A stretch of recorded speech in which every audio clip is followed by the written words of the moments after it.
আমরা এসেছি 4:30টার দিকে, তো এখনো পর্যন্ত না আমাদের লাঞ্চের ব্যবস্থা করা হয়নি। মানে করা হয়নি বলতে, যেহেতু আনপ্ল্যান্ড করে আসা হয়েছে তো লাঞ্চ সেরকমভাবে বলা হয়নি, তো লাঞ্চ বানাচ্ছে আমাদের জন্য। আমি ভাবলাম সেই আধ ঘন্টায় তোমাদের এই জায়গাটাকে দেখিয়ে দিই, তাহলে তোমরাও হয়তো মানে জানবে।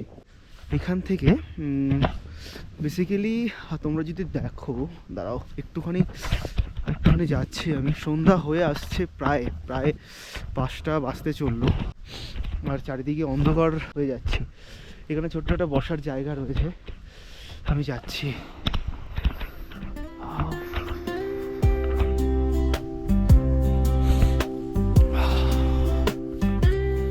এখানে ছোট্ট করে একটা বসার জায়গা রয়েছে, এখানে বসে তুমি জাস্ট এরকমভাবে একটা ভিউ দেখতে পারবে।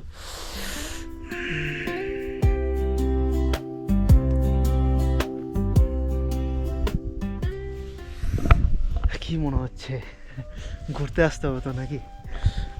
আর এত সুন্দর একটা জায়গা, এত সুন্দর একটা ভাইবস, শান্ত নিরিবিলি, কেউ নেই, আর এত সুন্দর একটা ওয়েদার। দেখো ওই দিকটাতে মেঘগুলো খুব আস্তে আস্তে যাচ্ছে এক পাহাড় থেকে আরেক পাহাড়, মানে অদ্ভুত। আমি কোন ভাষাতে প্রকাশ করবো আমি বুঝতে পারছি না, তবে খুব ভালো লাগছে, খুবই ভালো লাগছে। দেখো পুরো ভিউটা